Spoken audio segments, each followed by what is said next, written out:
qu'on a une culture, nous, françaises, de la punition. Et on pense que c'est normal. Pourquoi est-ce qu'on exclut un enfant de l'école ? Parce qu'il est différent. Des outils comme l'intelligence artificielle, elles posent pas réellement de nouvelles questions. Elles posent d'anciennes questions auxquelles on n'a pas répondu depuis longtemps. Comme Maria Montessori le disait, l'éducation est la plus belle arme de paix. Michel Onfray a cette phrase que j'aime beaucoup, il dit « Tous les enfants sont des philosophes et certains adultes le demeurent ». Nos enfants deviennent comme nous les voyons, nos enfants deviennent comme ils nous voient. Prenons le temps de réfléchir à ce qu'on veut pour demain. Bienvenue sur le podcast Les Adultes de demain. Je m'appelle Stéphanie Desclèbes, je suis entrepreneur et surtout une actrice engagée pour l'enfance. Dans ce podcast, je donne la voix à celles et ceux qui changent le monde grâce à l'éducation. Pour en savoir plus sur mes dernières actualités, rendez-vous sur le compte Insta @lesadultesdedemain ou sur mon compte perso LinkedIn. Pour retrouver un condensé des meilleurs moments du podcast, je vous laisse découvrir le livre « Offrir le meilleur aux enfants » aux éditions Hatier, que j'ai coécrit avec ma mère Sylvie Desclèbes, que vous entendrez beaucoup dans ce podcast. Allez, je laisse place à un nouvel épisode.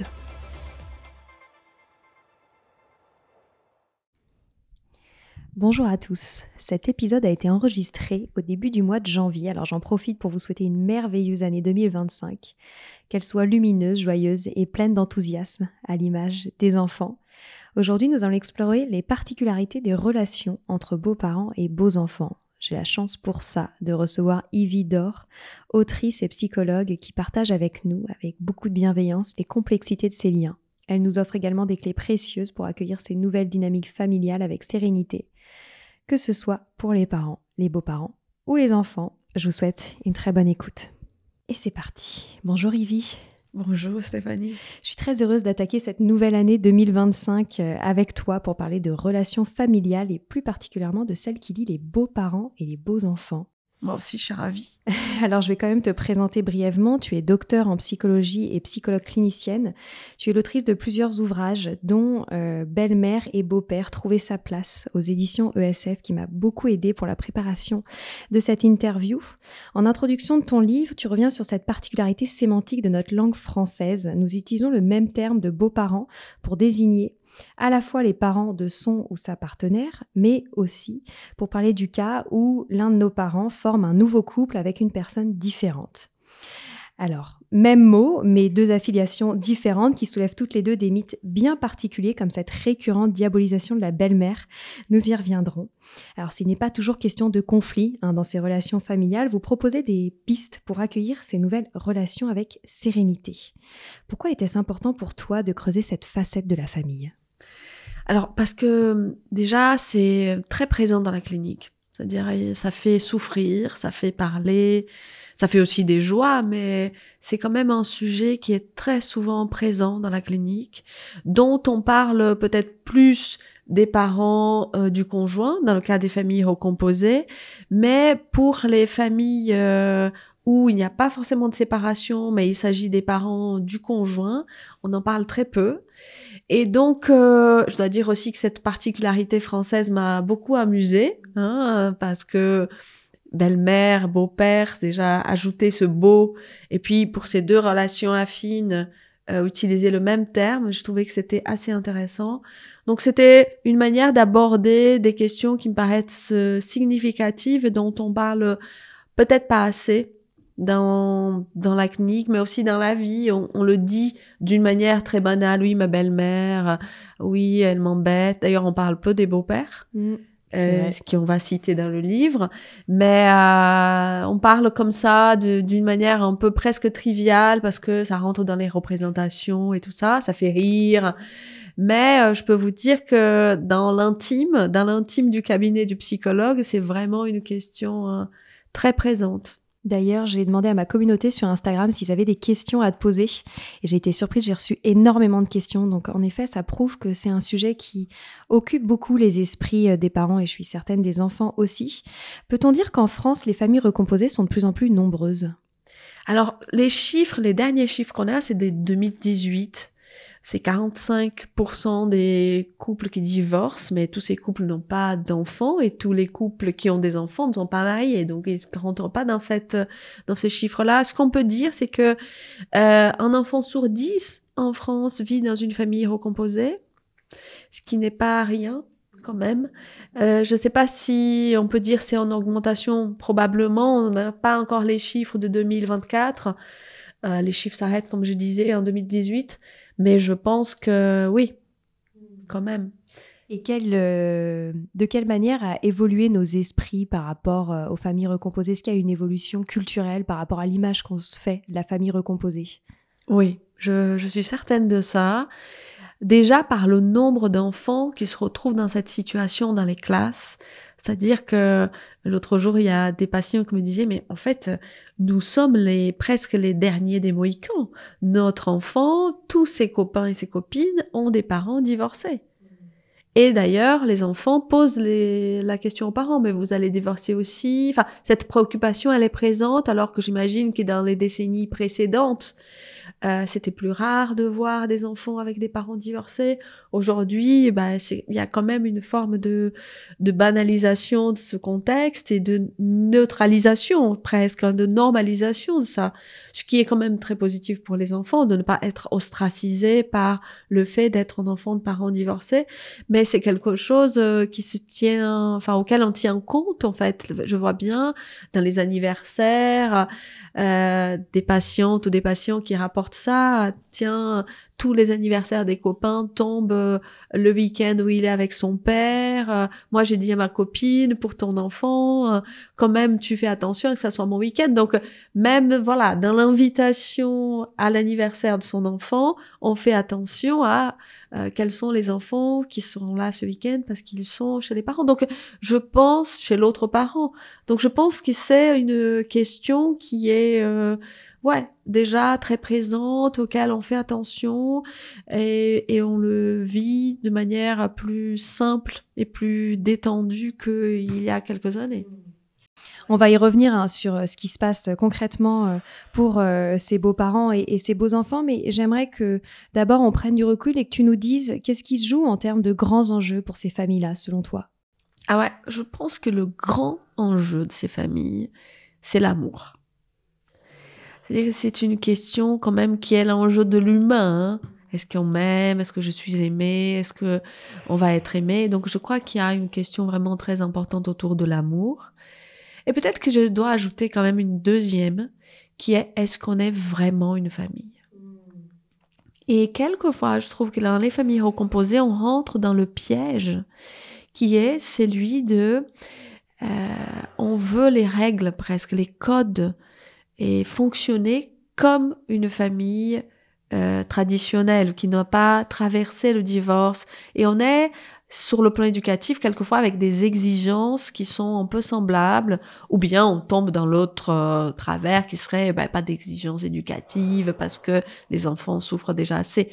Mais je crois que la question de est-ce qu'il m'aime, est-ce que cet enfant m'aime, est-ce que je suis un bon parent, beau-parent aimé, et pour l'enfant aussi, est-ce que mon beau-père, ma belle-mère m'aime, alors que c'est peut-être pas comme ça qu'on devait poser les choses, mais plutôt dans l'idée du respect et de se dire on a la vie devant nous pour nous connaître, pour nous découvrir et pour nourrir, alimenter, cultiver notre relation. L'amour viendra, mais pour l'instant, ce qu'il nous faut, c'est du respect, de la tolérance et de la curiosité. Très intéressant. On va y revenir et d'ailleurs j'aimerais tout d'abord qu'on parle du cas des beaux-parents, beaux-enfants lorsqu'il s'agit du nouveau ou de la nouvelle partenaire du parent. Pourquoi lorsque l'on est enfant, l'arrivée d'un beau-parent dans la famille est si redoutée?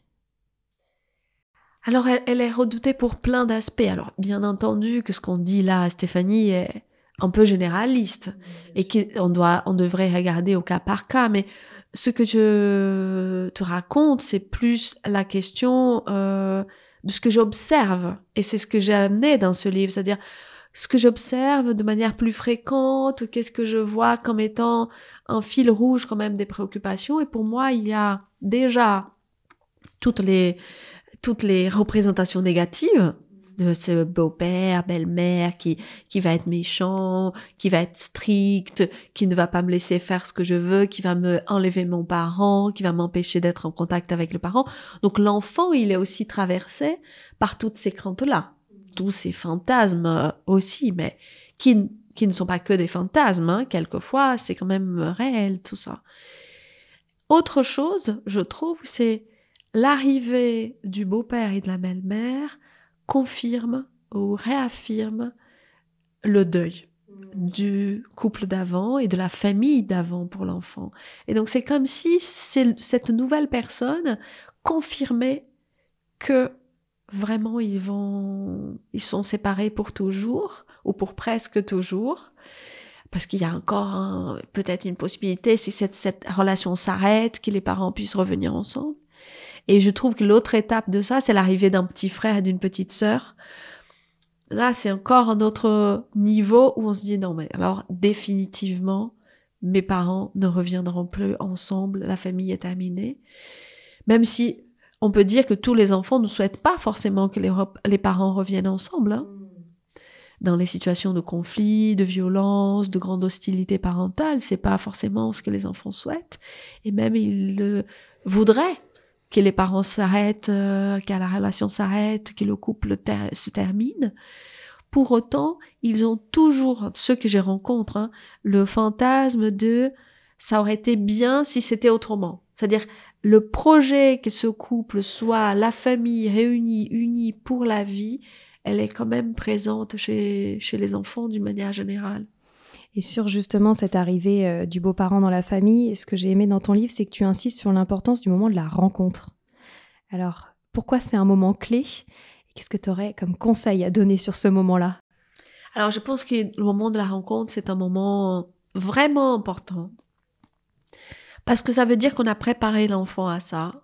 Ça veut dire qu'on a tenu compte du deuil, de la fin du couple d'avant, de la séparation, qu'on n'est déjà vraiment pas dans les mêmes maisons, que les choses, elles sont vraiment posées, qu'il y a déjà un nouveau rythme qui s'est installé, qu'on est posé dans ce rythme-là, qu'on a l'habitude, etc. Et ça demande un peu de temps qui, quelquefois, je trouve qui est à contre-courant de ce qui vit un couple amoureux, qui a très envie de tout partager, de vivre ensemble, de fusion, en fait. Et l'enfant, il est là, il n'est pas du tout envie de ça, il est encore en train de pleurer. Je vais utiliser une métaphore peut-être pas très belle, mais sur le cercueil de la famille qui est morte telle qu'elle était, telle qu'on a imaginé. Donc il faut faire renaître une nouvelle représentation de famille, une nouvelle configuration de famille, les points positifs qui font plaisir dans cette nouvelle famille pour l'enfant. Donc cette temporalité, elle est très importante. Et je crois qu'il faut tenir compte aussi du changement de la relation entre le parent et l'enfant. Et ça fait quelquefois, dans certaines situations, un changement important. Quand, comme dans les exemples du livre, un parent était dans une forme de lien très fort avec l'enfant, où l'enfant était son partenaire émotionnel. Et l'enfant, il part dans l'idée qu'il va faire un peu une relation encore fusionnelle avec son parent. L'autre conjoint qui arrive, là, il va peut-être casser ça, casser ce rêve et casser peut-être aussi ce que l'enfant a pu penser être une promesse du parent.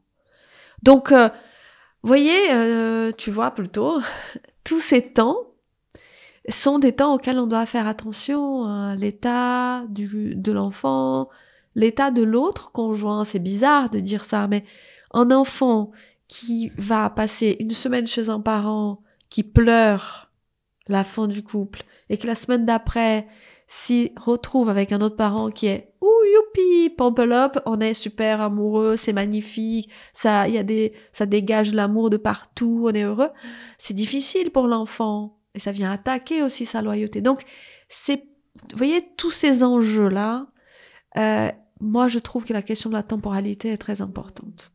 Tu as parlé des éléments positifs à mettre en avant aux enfants vis-à-vis de l'arrivée d'un nouveau beau-parent. Quels sont les arguments selon toi ? Les arguments, c'est surtout l'idée du bien-être du parent.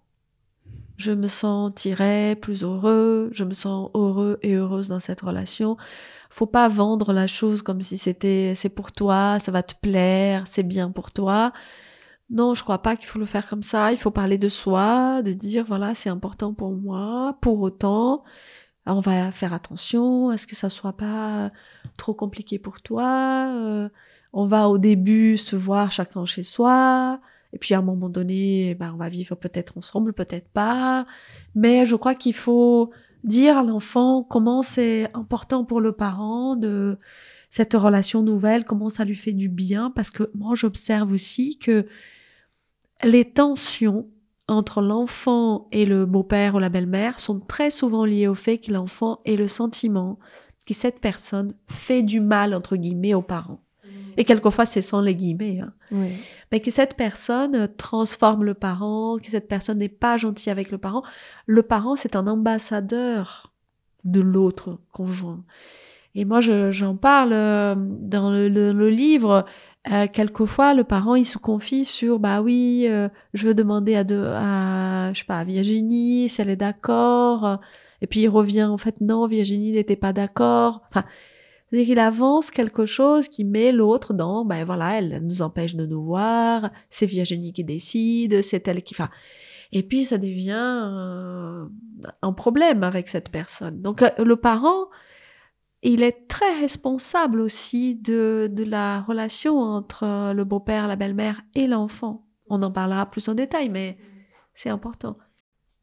Est-ce que l'enfant doit nécessairement faire une place à ce nouvel arrivant? Est-ce qu'on doit s'attendre à ce qu'il accueille, à ce qu'il soit dans l'amour, bref, à ce qu'il offre une place à cette nouvelle personne dans sa vie? La place, c'est vraiment l'enjeu. Hein. La place, c'est vraiment l'enjeu, mais il faut aussi qu'on s'interroge, c'est est-ce qu'il y a de la place pour l'enfant dans cette fusion nouvelle, dans cette nouvelle fusion amoureuse? Est-ce qu'il y a de la place pour l'enfant? Parce que contrairement au couple, on va dire, traditionnel, qui suivrait les petites règles, qui serait on se met ensemble, on vit dans une même maison et puis on a un enfant, les familles recomposées, c'est on a un enfant et puis après on s'est mis ensemble parce qu'on s'est rencontrés après, parce qu'il y a eu une séparation, etc. Donc ce couple, il est né déjà aussi avec la perspective, il y a un enfant ou des enfants auxquels on doit faire attention, et le temps, il se présente aussi comme ça. Je te vois que quand les enfants sont gardés par l'autre conjoint, par leur autre parent, et donc il y a déjà le couple dès le départ, il a ces enfants, ils sont là dans l'esprit.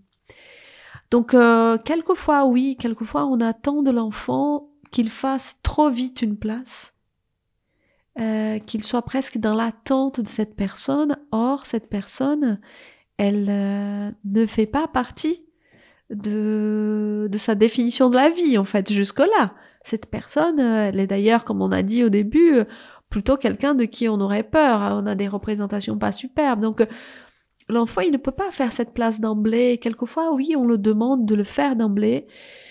Encore une fois, je pense qu'il faut de la patience, qu'il faut de la tolérance.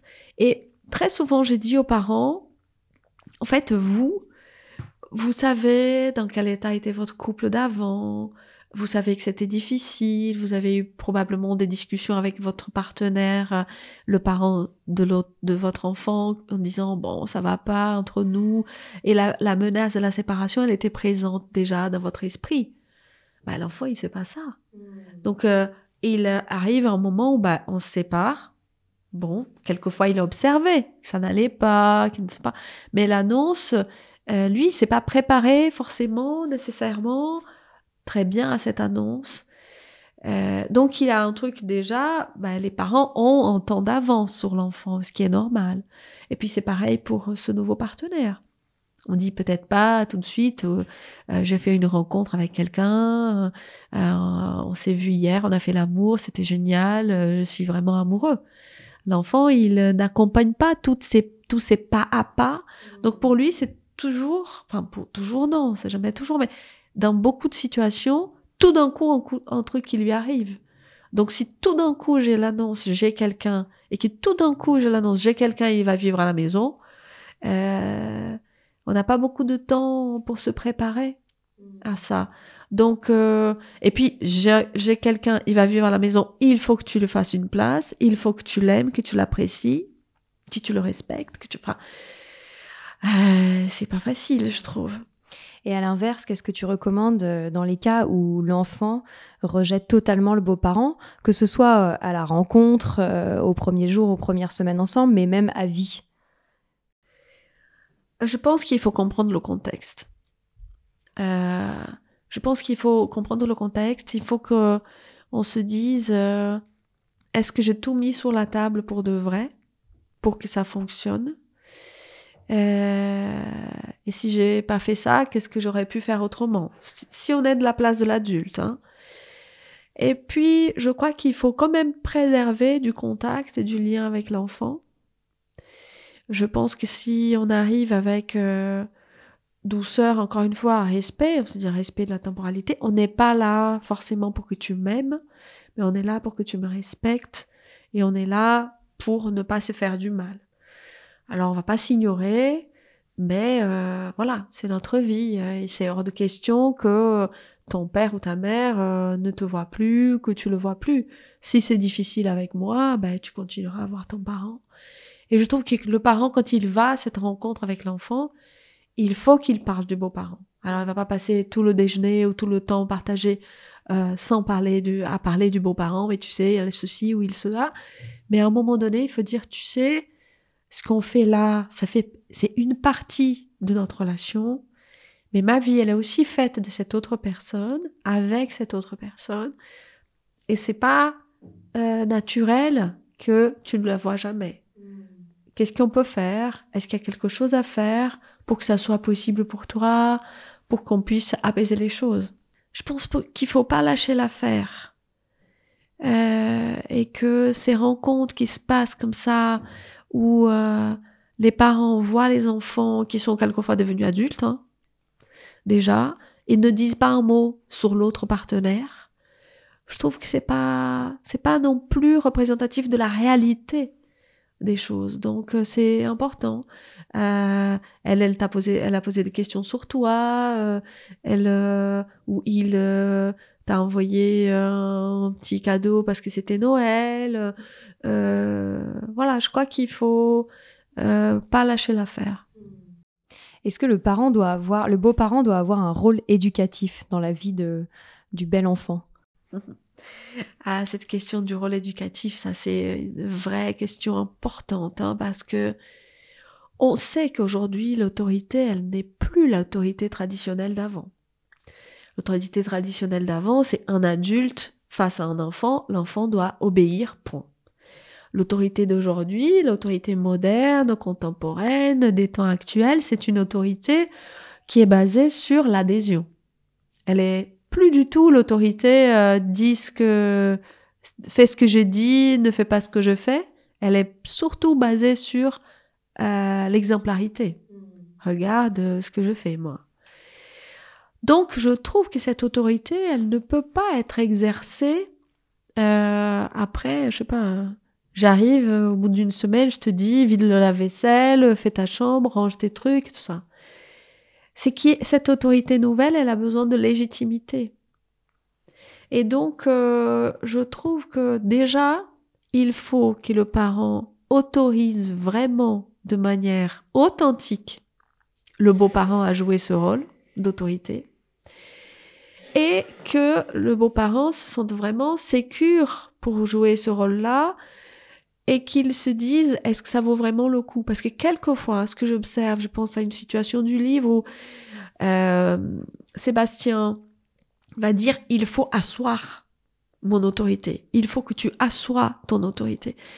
Et asseoir son autorité,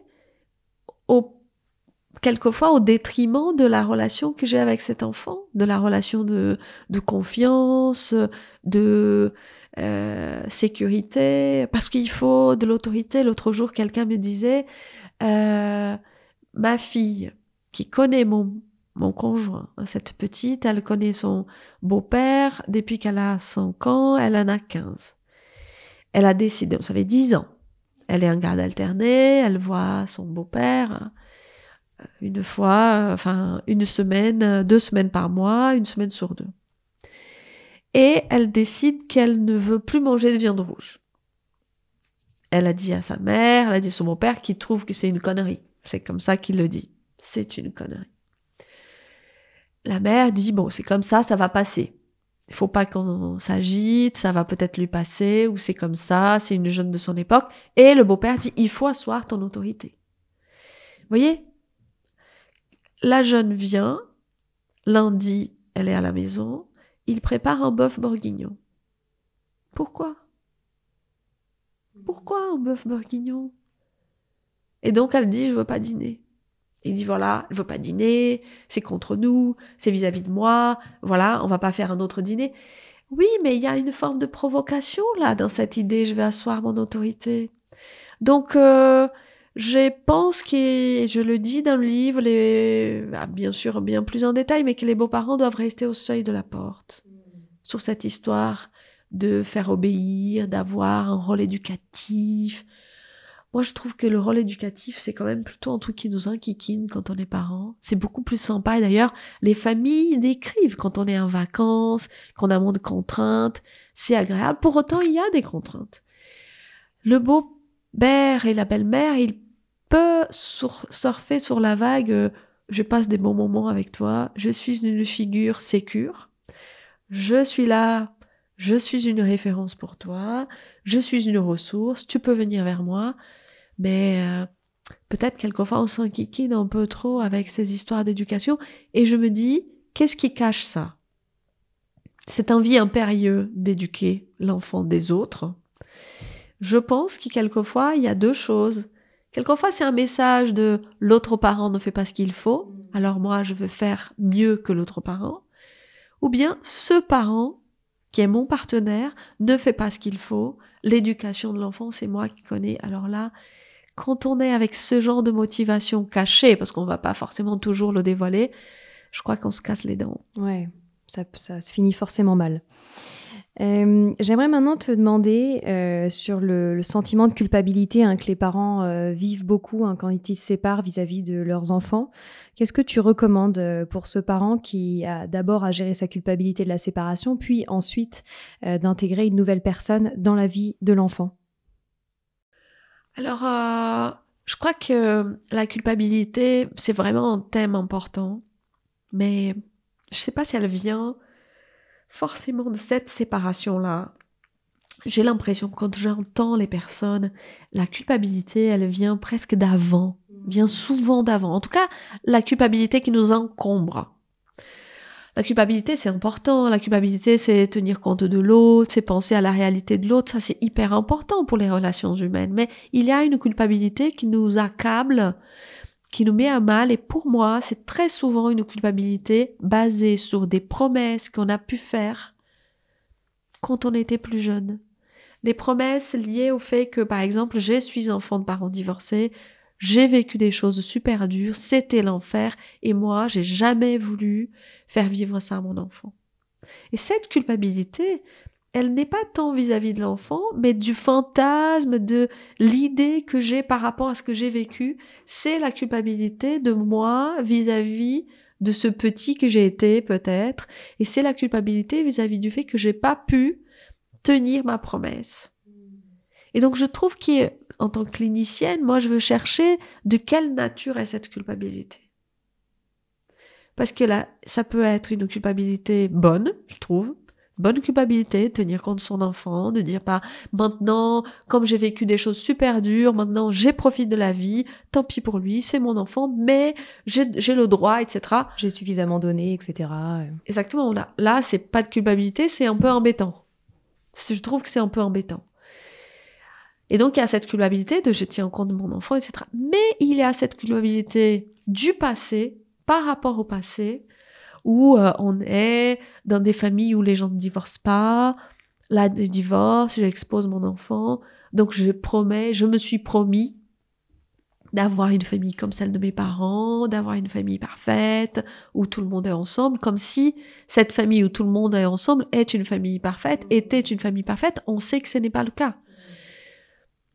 Donc, je me dis, de quelle nature est cette culpabilité? Moi, je trouve qu'il faut qu'on investigue de quelle nature elle est. Et si elle est de nature très ancienne, alors il faut s'en débarrasser. Si elle est de nature actuelle, avec l'évolution de la relation, le positionnement du parent, elle va évoluer. parce que il va savoir sécuriser son enfant, l'enfant va pouvoir aussi le sécuriser et on va être plus apaisé par rapport à ça. Mais c'est vrai que le parent peut se dire mais mon enfant n'a rien demandé. Ben oui, c'est vrai, mais leur enfant n'a rien demandé pour plein de choses. Et à ce sujet, je viens de terminer, moi, l'essai de Mona Chollet, Résister à la culpabilisation, que je recommande vivement, puisqu'en effet, elle vient creuser ce sujet de la culpabilité, qui au final a un sentiment qui est plutôt très ressenti chez les femmes que chez les hommes, donc intéressant à creuser. Tu as parlé tout à l'heure d'un potentiel changement d'attitude chez le parent qui accueille un nouveau partenaire dans sa vie et qui peut donc représenter un danger pour l'enfant. Qu'est-ce que tu aurais à dire sur cette situation? Qu'est-ce que tu recommandes pour les parents, pour les enfants? Alors, moi, je trouve que c'est vrai, c'est impossible, enfin, si on pense système, c'est impossible que le parent ne change pas d'attitude vis-à-vis de l'enfant. Dans le livre, je donne plusieurs exemples, mais je pense à une jeune Emma. Sa mère vient en thérapie individuelle avec cette question, ma fille ne supporte pas mon conjoint. Et entre Sandra et Emma, le père de Sandra était un homme déprimé. Sa mère a vécu plusieurs années avec lui en le soutenant dans cet état dépressif, avec l'idée d'amener un peu de vie à sa fille. Donc c'était une vie pas facile, elle a essayé de faire en sorte que sa fille soit heureuse. Donc il y a donc là une espèce de connivence mère-fille très importante. Et peut-être une forme de promesse de lien à vie unique, fusionnel, puisque le père d'Emma était déprimé depuis très longtemps. C'est un état dépressif chronique et décrit par des médecins, diagnostiqué, etc. Quand elles se séparent, elles ne se disent pas, la mère ne dit pas à Emma, je te promets pour toute ma vie que je n'aurai jamais personne. Bien sûr qu'elle ne dit pas ça à sa fille. Mais elle dit à sa fille, on va être finalement toutes les deux, on va être tranquille, tu verras, on va faire plein de choses, etc. Et puis, Sandra, elle trouve quelqu'un, puisque c'est une femme jolie, intelligente, avec plein d'envie de vivre. Et puis, elle a le droit de ça aussi. Donc, elle rencontre quelqu'un. Emma ne le supporte pas, parce qu'elle voit sa mère d'une manière différente quand cet homme est là. Déjà, elle voit sa mère séduisante, dans la séduction. Elle voit sa mère gaie, heureuse, pétillante, ce qu'elle ne voyait pas quand son père était là. Donc, elle découvre la femme qui est sa mère, et ça, c'est déjà un grand changement dans l'attitude. Et puis, vis-à-vis d'elle, vis-à-vis d'Emma, la mère, elle lui dit, mais là, tu peux patienter. Là, je peux faire autre chose, toi, tu peux faire autre chose aussi. Alors que quand elles étaient dans le trio familial, c'était je suis là pour toi tout le temps, t'es là pour moi tout le temps. Il y avait quelque chose. L'arrivée de ce tiers fait tiers dans la relation mère-fille. Et donc, ça change des choses. Et dans d'autres situations, ça change de manière radicale, l'organisation de vie. Par exemple, le coucher des enfants, j'entends beaucoup de choses comme ça. Oui, avant, quand j'étais sans mon partenaire, j'ai mettais un certain temps à coucher les enfants, j'ai resté avec eux. Maintenant qu'il est là, j'ai mis moins de temps. Il faut que je couche les enfants plus vite parce que lui ne supporte pas, ou vice-versa. Ma compagne ne supporte pas que je reste trop longtemps à coucher les enfants. Ou je vais chercher, je pense à un autre exemple de livre, je vais chercher mes enfants toujours à l'école. C'est un père qui dit ça. Et sa nouvelle compagne dit, mais pourquoi ? Ils sont assez grands, ils peuvent rentrer. Et donc, il y a un truc comme ça, tu devrais faire comme ça, ils doivent rentrer tout ça. Et forcément, quand on est en couple avec quelqu'un, on n'est pas hermétique, donc on est un peu perméable à son point de vue sur l'éducation, sur comment faire avec les enfants. Donc, il ne faut pas qu'on nie le fait qu'il y a un réel changement. Mais quand même, on doit voir qu'est-ce que ça implique dans la relation avec son enfant. Est-ce qu'il le vit comme... en fait, c'est un autre parent, quoi. Le contrat de la relation avec l'enfant évolue, mais comme tout contrat relationnel, faut un petit peu que l'autre soit d'accord.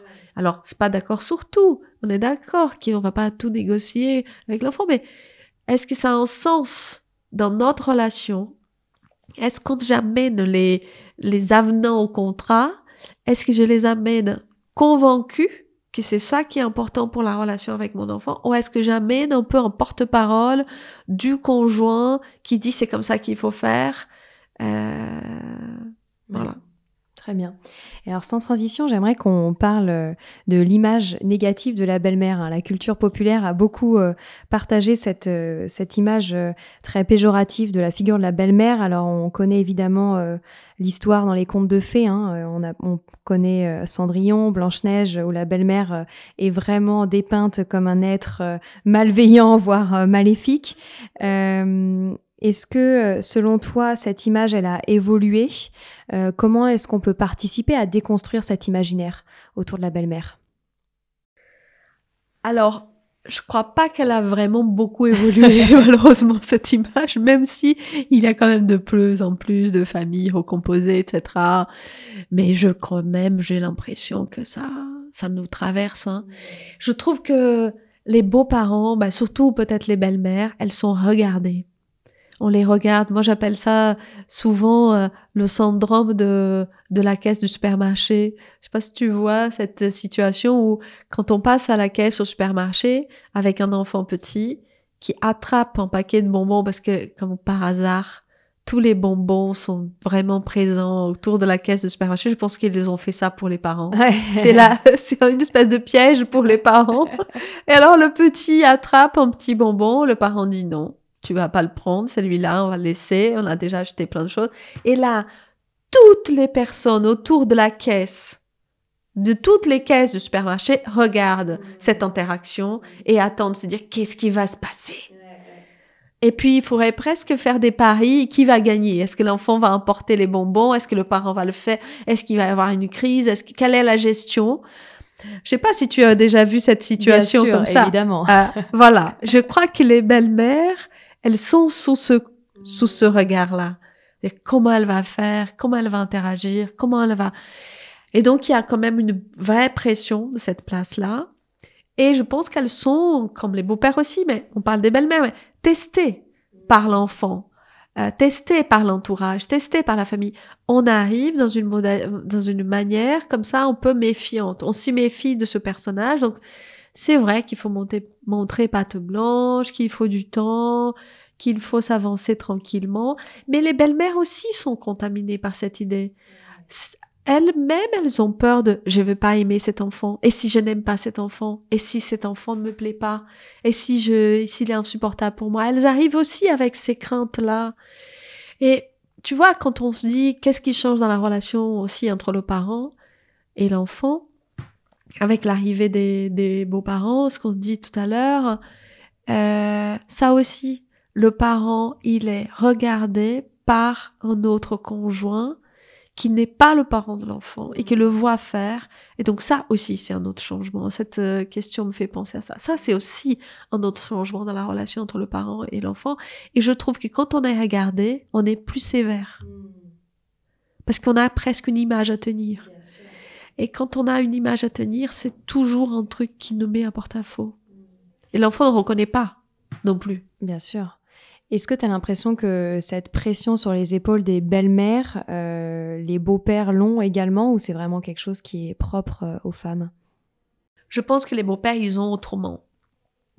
Je pense que les femmes, la maternité, c'est une histoire quand même très raide pour les femmes. C'est raide parce qu'il y a beaucoup d'exigences sur quelle est la bonne mère, la mère comme il faut, la mère soigneuse, la mère qui est la bonne mère. Bon, ça, on est quand même beaucoup encore victimes de cette chose-là.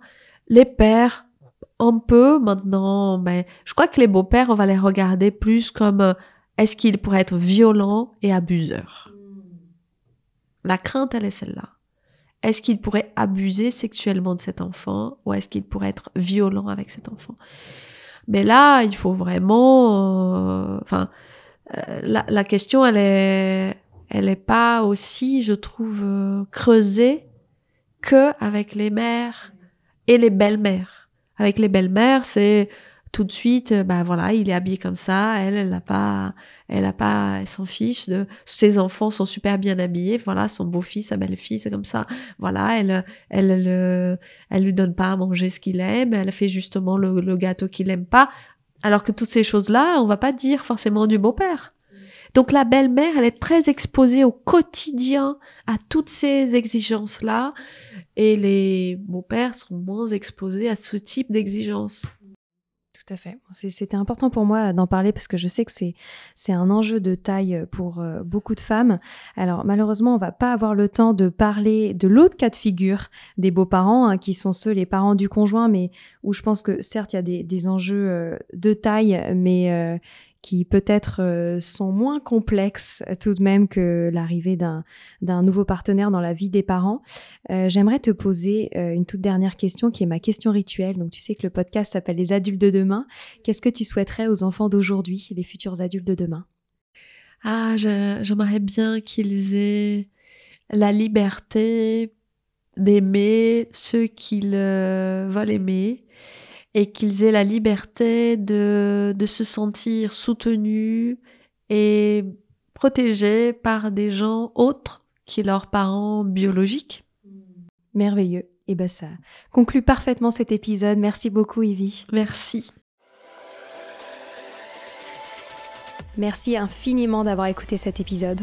J'aimerais prendre le temps de remercier tous ceux qui s'abonnent à la chaîne du podcast, qui laissent des avis et des notes sur Apple Podcast ou Spotify. Ça paraît rien, mais ça fait toute la différence pour faire connaître notre travail qui est complètement indépendant. Pour me retrouver, je vous rappelle que vous pouvez aller sur le compte Instagram des Adultes de Demain ou sur mon compte LinkedIn perso. N'hésitez pas à me partager vos retours sur cet épisode ou sur le podcast en général. Ça fait tellement du bien de vous lire. Je vous dis à très bientôt pour un nouvel épisode.